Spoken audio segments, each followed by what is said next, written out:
alguém fez um protesto dizendo assim, que Deus é esse, que Deus é amor, deixando aquele tanto de criança lá na Síria, em Alepo e companhia, morrendo tanto.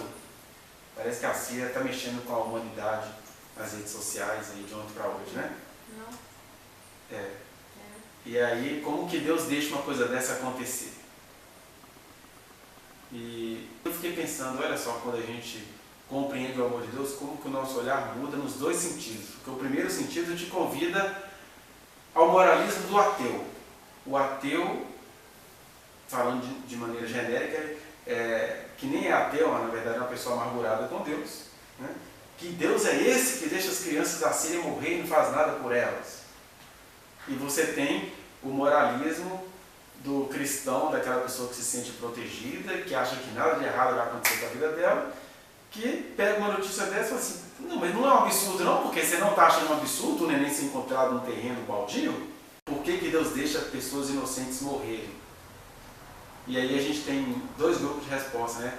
Tem aquelas respostas vãs que ninguém vai entender mesmo, não adianta você querer bancar o advogado de Deus para a humanidade. E tem aquela outra resposta que é a sua gentil saidinha fora, né? Falar assim, eu não tenho o que responder sobre isso aí não. Deus é Deus, eu sabe o que Ele está fazendo. Né? Na verdade eu acho assim, que não é nem a gente dar uma resposta sobre isso, mas é a gente se dar uma resposta sobre o porquê da nossa percepção. Que a pergunta é, por que você vê assim? Porque se Deus é amor, a primeira pergunta de quem conhece a Deus é, não é Deus quem está matando as crianças da Síria. Essa é a primeira pergunta. Mas o moralista que não acredita em Deus quer que Deus livre as crianças da Síria. Porque o moralista que não acredita em Deus quer que Deus faça um show para ele. E o que ele não sabe, nunca vai saber, porque Deus se esconde dos soberbos, o que ele nunca vai saber é que as crianças estão sendo livradas o tempo todo. Você quer uma coisa melhor na vida do que você ser livrado ainda no meio da criança? Eu estava dizendo que Deus é amor e Deus ama como Deus. O amor de Deus faz barulho de trovão. Né? Como é que Deus criou as coisas na sua longanimidade? Ele criou as coisas explodindo. Ele criou as coisas de maneira longânima, bem devagar, com eras geológicas, porque ele só tem a eternidade para ele fazer o que ele precisa fazer. Nós, que não entendemos nada dessas eras, que temos indícios do que aconteceu, é que ficamos julgando Deus pelo barulho que a gente escutou. Aliás, se a gente entendesse o amor de Deus, você até ia entender, meu filho, se deu um trovão imenso, assim, pá, aquele barulhão, já agradeça a Deus, porque o raio caiu longe de você. O pior é quando você não escuta o barulho do raio, né? Porque aí foi o raio que te partiu. O raio, pronto, já está em outra. Aí quando você escuta aquele trovão que estremece a parede da casa, está longe daqui. Mas a gente fica impressionado com o barulho, eu tenho medo de trovão. Não, tá bom, continue com medo de trovão, mas tem que entender que o trovão, que o raio foi longe daqui. Sabe aqueles trovões que dá até eco. Foi longe demais. Então Deus, Ele nos ama com todo o silêncio, humildade, amor e poder que o amor dele é. E da humanidade que Deus deixou as pessoas cultivarem, e as pessoas não gostam que Deus se intrometa nas questões dela, basta você ver um monte de gente que se sente convertido, que não gosta que Deus se intrometa no projeto de vida delas, não gosta que Deus se intrometa na felicidade delas, não gosta que Deus se intrometa no relacionamento delas, e agora quer que Deus se intrometa na guerra delas. Porque é isso que o provérbio está dizendo. O ódio produz contenda. Vamos especificar aqui a Síria, porque é a contenda famosa. Aquilo é ódio que produz, não é Deus que produz. O ódio produz aquilo ali. Alepo, nazismo, Segunda Guerra Mundial, Bolsonaro presidente, o ódio produz tudo isso. Agora, onde é que Deus entra? No meio dos nossos ódios, o amor chega cobrindo multidão de pecados, ainda que usando a linguagem da morte, em alguns casos. E é aí que a nossa resposta para por aqui, porque só quem está lá é que pode responder isso. Só quem for livrado do mal é que pode responder isso. Se esse neném não sobreviver, ele é um ser humano em potencial. que Deus está protegendo, seja protegendo e fazendo-o vingar em vida, seja deixando ele morrer para ele não experimentar os males desta vida construída pelas pessoas. Porque todo o mal que a gente atribui a Deus é construído por nós mesmos. A gente tem que assumir, inclusive, que o diabo ele é só o coadjuvante. Ele fica surpreso com a nossa capacidade de fazer maldade. E surpreso com a nossa cara de pau de querer que Deus resolva uma maldade que a gente vem construindo historicamente. Porque neste momento no Brasil, o pessoal está perguntando, como que Deus deixa as crianças serem revistadas? Mas as crianças estão sendo revistadas lá porque você, como bom cristão, conservador, não sei o que, aquela coisa toda que você acha que você é, acusou de satanista, ateísmo, comunista, não sei o que, quem estava querendo acabar com aquilo lá de um outro jeito. Por exemplo, o pastor que nós passamos o vídeo dele aqui no ano passado, que conseguiu acabar com aquilo durante 8 anos mais ou menos, 8 a 10 anos, ele é até hoje rejeitado pelas pessoas que estão perguntando por que Deus deixa aquilo acontecer lá. Deus levantou um pastor cheio do Espírito Santo e falou assim, no meu poder dá para acabar com isso. E não foi com polícia, nem com o UPP, nem com a intervenção do exército. Você via assim, que tanta gente entregando as armas, assim, ó. Tinha um movimento chamado Rio Desarme-se, que foi feito em conjunto com esse pastor. Aquele enxame de armas que a favela estava entregando sem nenhuma intervenção militar, só com um apelo. Agora você está tendo alguém que quer assumir a presidência querendo botar arma na mão de todo mundo. E pergunta por que Deus está matando as criancinhas. Quem está matando a criancinha é quem vai colocar alguém que vai promover arma. Deus só entra aí fazendo o quê? Livrando algumas crianças por meio da morte e livrando outras que ele vai levantar para acabar com essa maldição colocada pelos humanos. Agora, o ateu ou o cristão moralista não quer ouvir esse tipo de palavra. Ele só quer reclamar. Por isso que o convite é, o ódio só sabe criar isso, contenda. Mas o amor cobre multidão de pecados, ainda que para cobrir multidão de pecados, tende a aturar você cheio de ódio, propagando ódio por aí. Mas ninguém precisa ficar aflito com isso não. O Evangelho é o poder de Deus, ele chega a quem ele tem de chegar. Então é isso que está acontecendo. Quem criou a guerra, quem criou a morte, quem criou a ruína, o Apocalipse deixa bem claro. O cavalo tem sempre um homem montado nele. São seres humanos que estão montando o cavalo, seja ele branco, que é aquela falsa paz, seja ele amarelo de fome, seja ele preto de morte, aquela simbologia toda que tem lá, vermelho da guerra. Isso tudo são produções e obras humanas. E Deus salvando muitos através da falsa paz, através da guerra, através da morte, através no sentido de que, na verdade, é apesar disso, não é através disso. Deus salvando. Então essa é uma resposta que a gente dá, não justificando Deus para quem não crê nele, mas perguntando a quem não crê, por que você olha assim? Se você não deixa Deus ser Deus na sua vida e acha ruim de Deus ser Deus no planeta. Uma hora que Deus deixar a terra pegar fogo, por que vai botar fogo na terra? São seres humanos com as suas maldades que não acabam nunca.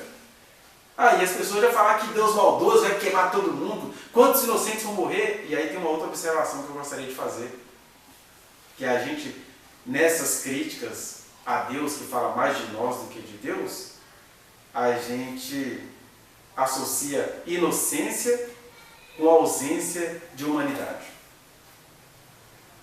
E na verdade são coisas misturadas. O inocente em relação a uma guerra, por exemplo, ou o inocente em relação ao maltrato, o inocente em relação a uma miséria, o inocente em relação a uma injustiça social, ele já traz em si a humanidade que rejeita a Deus. Tanto é verdade que, se você for fuçar os inocentes que estão sendo mortos lá em Alepo, tem muita gente sendo estuprada por aquele que foi explodido por uma bomba, no meio do exército que está cumprindo uma coisa pela nação lá no Rio de Janeiro. É o exército?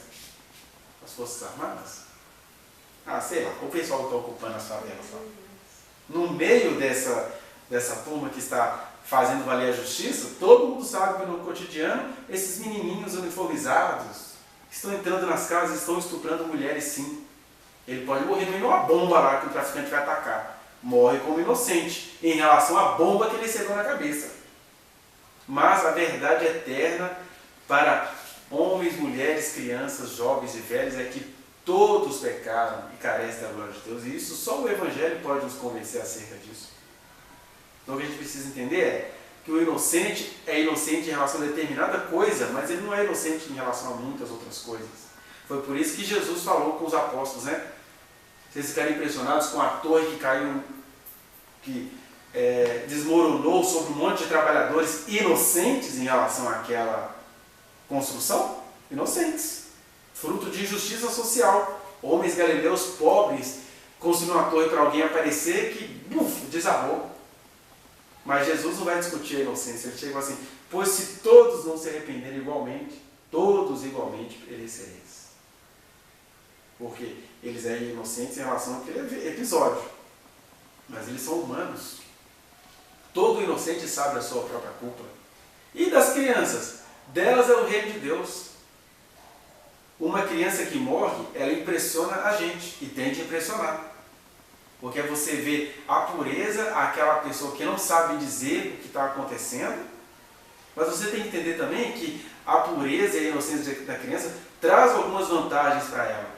Por exemplo, eu lembro quando a gente levou os nossos três bebês no teste do pezinho.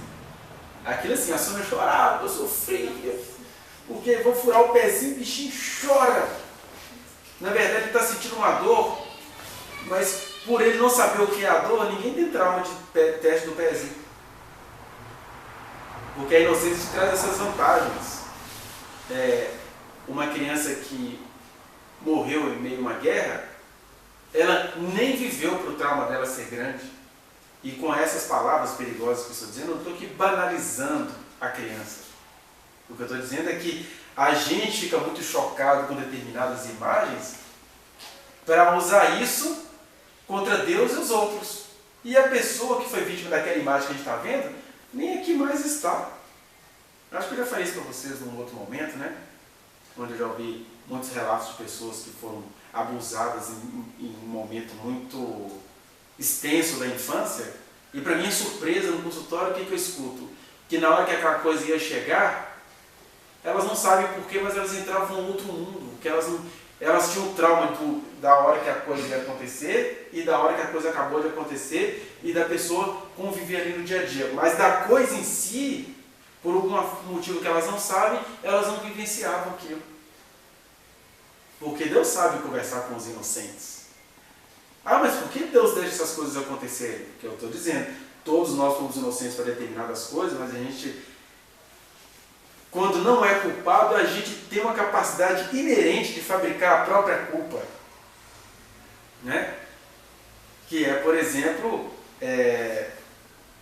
a lei precisa ser toca, pegar a pessoa que está abusando de uma criança e puni-la, mas aquela criança, ela vai crescendo e, apesar de tudo que ela viveu ali, como diria Buda, viver é sofrer. As dores também te fazem pensar e olhar coisas com olhos semelhantes, ou com olhares apropriados. Eu me lembro de um pregador daqui de Belo Horizonte, um presbiteriano, que ele tinha um dom de Deus de curar muitas pessoas. E ele atendia pessoas muito louconas em BH. Ele até fala assim, quando eu fui ver, eu só estava atendendo pessoas muito piradas e com muito dinheiro. Mas não foi uma coisa que eu provoquei na minha vida. Mas ele falou que dos 7 anos aos 25 anos de idade, ele foi internado em tudo quanto é hospital, em tudo quanto é clínicas de louco, porque ele ouviu uma vizinha conversando com a mãe dele e descobriu nessa conversa com a vizinha que ele não era filho da mãe dele. Então ele pirou dos 7 aos 25 anos. Foi quando Deus falou com ele, e aí ninguém suporta esse Deus. Mas não tem problema você suportar ou não. Ele entendeu que Deus permitiu que ele pirasse por meio daquela notícia, porque ele conhecia o lugar que quando ele abre a boca, ele nem tem uma palavra que vá mexer no intelecto das pessoas, porque cada um recebeu de Deus um dom. O dele é ir falando com você e arrancando os demônios que estão calados aí na sua vida, sem fazer força. Ele vai falando e você vai saindo um monte de coisa, porque depois que ele viu a loucura, ele também aprendeu o seguinte: existem determinadas pessoas que nunca vão se converter por este meio aqui. Existem determinadas pessoas, você pega o esquizofrênico. O evangelho é para o esquizofrênico em estágio avançadíssimo. Esse cara tem uma habilidade que não é intelectual, de chegar para o esquizofrênico e dizer alguma coisa que ele cai em si. Mas para ele ter essa experiência, um inocente de 7 anos viveu até os 25 anos piradão. Agora, aqui eu estou dizendo de uma coisa que veio para ele sem ele pedir. Eu não estou aqui pregando que a gente deva pedir a Deus para nos provar, etc. A gente não precisa pedir a Deus para nos provar, não. A prova que é nossa já está nos aguardando. Não precisa nem ficar com medo da vida. Né? Outras coisas, eu já vi tanta gente inocente, pessoas pelas quais eu já me acabei e até já desgracei a minha vida pessoal, pelo que elas sofreram, pelo que elas vivenciavam, que eram inocentes em relação àquela situação, mas logo a pessoa tinha uma chance de se encontrar com Deus e aquela pessoa inocente logo se revelar para você como uma pessoa mais debochada, e na verdade não tinha acontecido nada na vida dela que fizesse ela debochar de Deus, mas era uma pessoa que tinha um deboche de Deus inerente. Ah, não, vem com essas conversas não. Então a pessoa não conseguia nem traduzir uma experiência na vida, não conseguia nem atribuir a Deus os seus caminhos. Porque o inocente é um ser humano. E na condição de humano, a ciência pode não concordar, a filosofia pode não concordar, ninguém precisa concordar não. O Evangelho é poder de Deus, ele convence que tem que ser convencido. E o Evangelho diz que Deus é amor, e junto com o amor de Deus vem esse reconhecimento de que todos pecaram. Que o mundo que você está vendo matando crianças em Alepo é obra humana. Que o mundo que você está vendo que ainda tem fome em quase todo o continente africano é o mundo que eu vi uma filmagem algumas semanas atrás de 6 caminhões desses que levam petróleo descarregando leite que eles consideraram impróprio para consumo porque não ia dar para consumir no tempo que a empresa queria. É um mundo que tem fome na África. E o que Deus tem a ver com isso? O que Deus faz com isso é, apesar de você ver uma criança toda desossada, né, raquítica pela maldade humana, nossa, Deus está lá, conversando com aquelas crianças, ainda que ela vai viver pouco tempo. Eu estava dizendo que a inocência nos traz essas vantagens. Que o bebê recém-nascido, por exemplo, digamos que ele não sobreviva. Ele não tem consciência do que ele é. Ele tem dor, tem carência, tem desejo, tem fome, mas ele não tem consciência de quem ele é. Então, em vez de a gente ficar moralizando porque Deus deixou aquele bebê passar por isso, ele está numa melhor do que a nossa. O que o amor de Deus quer nos ensinar é outra coisa, é a gente entender por que a menina fez isso. Mas a gente joga, não, eu não vou justificar crime de ninguém, não. Porque o ódio incita a contenda, mas o amor cobre multidão de pecados. E a contenda é essa: onde estava Deus? E essa menina estava dando de virar o olho. Essa é a contenda. Agora, o amor que cobre multidão de pecados essa cena de uma criança abandonada me dói demais. Mas Jesus já disse o resultado daquilo ali antes de qualquer leitura moralista que você possa fazer. Sabe o que ele disse? Que das crianças já é o reino de Deus. Ou seja, ela já está livrada. Ela já foi acudida, porque um soldado, um policial foi lá e acudiu. Ela está hospitalizada. Se ela não vai viver, é só você pegar um bebê que talvez não sobreviva, misturado com muitos outros. Eu disse isso para a pessoa. Porque enquanto o seu coração se consternou com o bebê, e é para consternar, Deus não queria que você parasse aí. E Ele queria que você pensasse o seguinte: vai que essa criança cresce, essa criança que só arrancou suas lágrimas porque ela saiu na notícia do jornal, muitas outras estão sobrevivendo, não vão sair no jornal e vão estar na esquina pedindo esmola, e você vai botar a culpa em Deus do mesmo jeito. Então, sempre que o bebê não sobreviver, já é dele o reino de Deus. Agora, e os muitos que sobrevivem? O pessoal aí do aborto até coloca umas postagens interessantes, né? Que ele coloca assim: sente tanto afeto por este, que é um feto, afeto, né? e passa longe quando vê e está lá uma criança deitada sobre umas comidas azedas. A gente passa longe. Ontem mesmo eu vi um experimento que os americanos têm coragem de fazer, né? Mas acaba que são experimentos que comprovam isso que eu estou dizendo aqui agora. Não é justificar Deus para você, mas é fazer você se entender diante desse seu questionamento em relação a Deus. Qual foi o experimento dos americanos? Eles colocaram uma menina lindíssima, de 6 aninhos. Arrumaram ela toda produzidinha, colocaram ela sozinha numa avenida movimentada. Em menos de 1 minuto, todo mundo abordou a menina. O que você tem? Que coisinha linda. Todo mundo queria levar para casa, etc. Queria guiar ela, porque nossa família daquela não podia ficar perdida. E não podia mesmo. Mas é desse amor que o versículo está falando? Porque esse amor não cobre multidão de pecado. A menina estava linda, cheirosa, perfumada. Aí, pegaram a mesma menina, colocaram uns, como é que não tem aquelas? Fuligem nela. Né?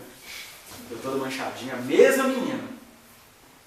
Aí ela ficou lá no ponto do ônibus sozinha, perambulando 1 hora. Ninguém dirigiu a palavra a ela.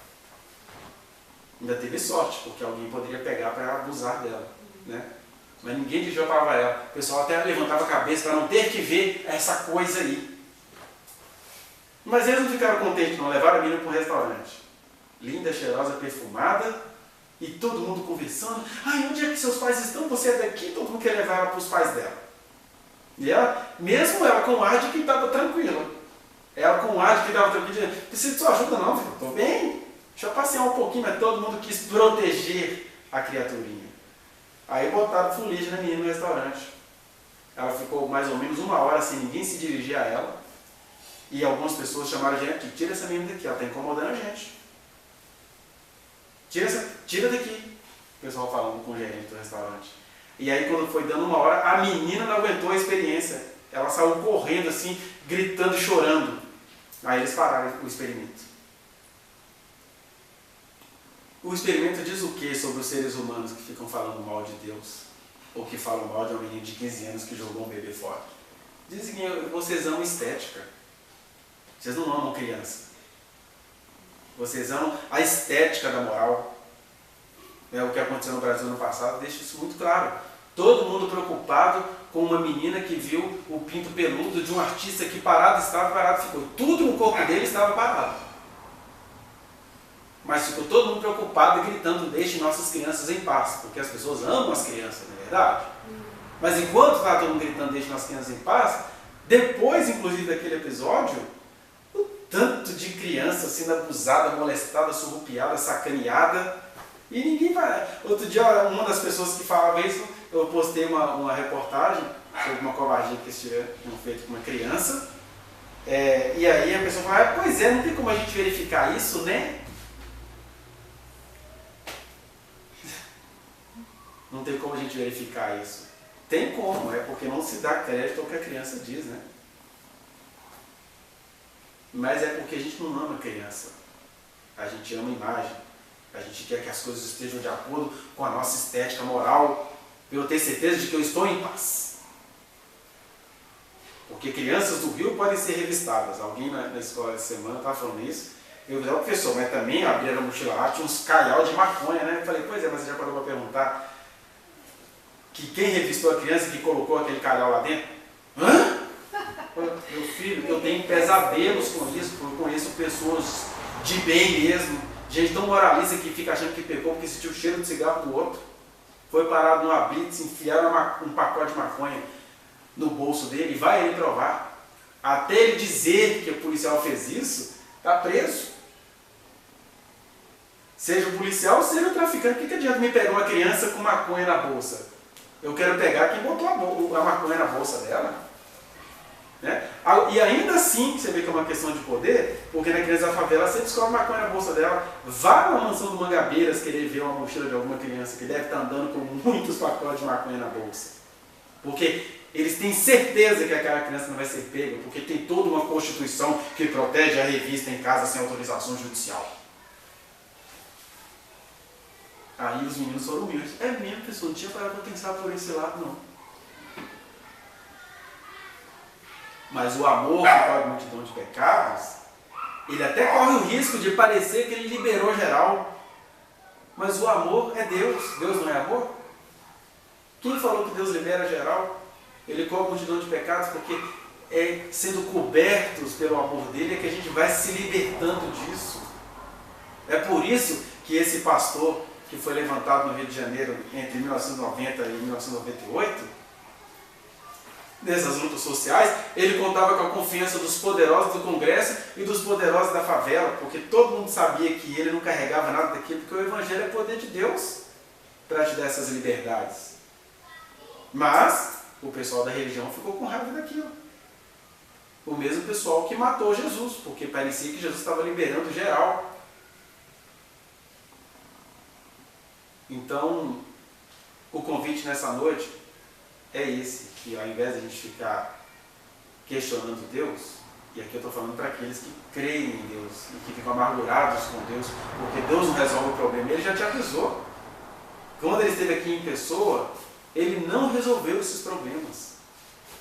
Quem passou pelo caminho dele, cegos viam, mulheres com fluxo de sangue contínuo foram estancadas, mulher torta há 18 anos foi erguida, paralítico de mais de 39 anos de paralisia foi curado, morto de 4 dias porque foi necessário ressuscitou, mas o mundo continuou sendo como é, porque esse mundo é a construção nossa.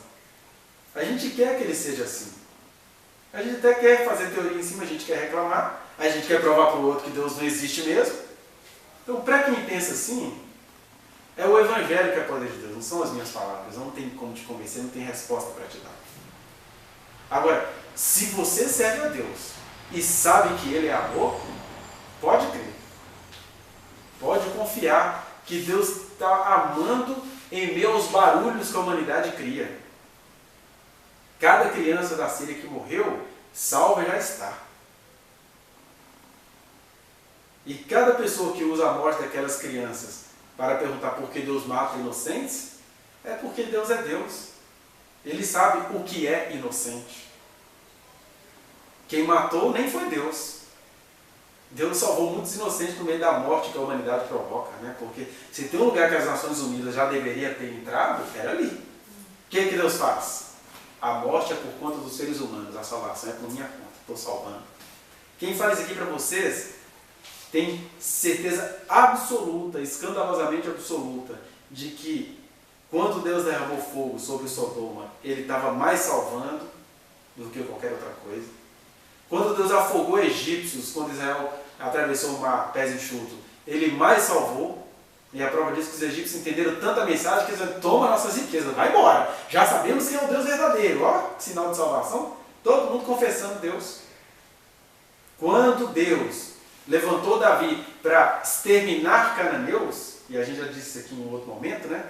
E a gente fica escandalizado com essas coisas que estão na Bíblia, mas é só você ver esses eventos como eventos específicos e temporários, que nunca mais vão acontecer. Do mesmo jeito que nunca mais Deus vai dar a um homem um filho aos 100 anos de idade, e nunca mais Deus vai destruir a terra com o dilúvio, também nunca mais, mas foi Deus que fez aquilo. Deus vai se levantar contra um povo de origem cananeia para salvá-los.